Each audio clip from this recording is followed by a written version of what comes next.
L'ex-président ivoirien, Laurent Gbagbo effectuera du 7 au 10 avril prochain une tournée de compassion dans les régions du Guémon et du Cavally, dans l'ouest de la Côte d'Ivoire.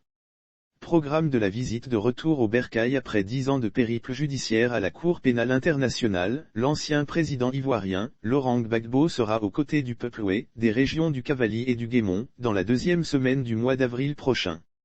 Selon le calendrier officiel de cette visite dite de compassion, l'arrivée du patron du Parti des peuples africains Côte d'Ivoire dans le pays oué est prévue pour l'après-midi du jeudi 7 avril 2022, précisément à 16 h.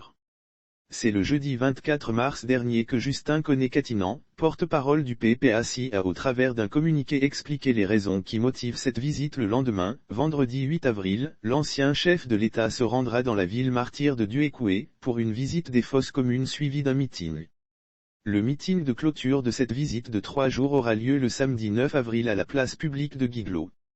Pour rappel, c'est le jeudi 24 mars dernier que Justin Koné-Katinan, porte-parole du PPAC, a au travers d'un communiqué expliqué les raisons qui motivent cette visite annoncée de Laurent Gbagbo dans les régions du Cavally et du Guémon.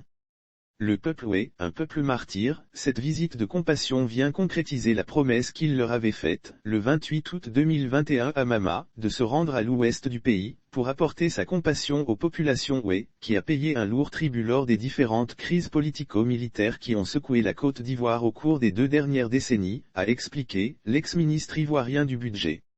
Lire aussi pourquoi le retour annoncé de Laurent Gbagbo dans l'ouest fait si peur.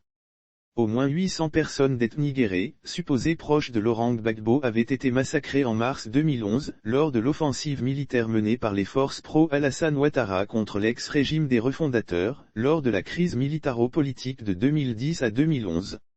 Amadé Ourémi, l'un des supplétifs des forces républicaines de Côte d'Ivoire, reconnu coupable de ces atrocités par la justice ivoirienne, purge depuis l'an dernier une peine de prison à perpétuité.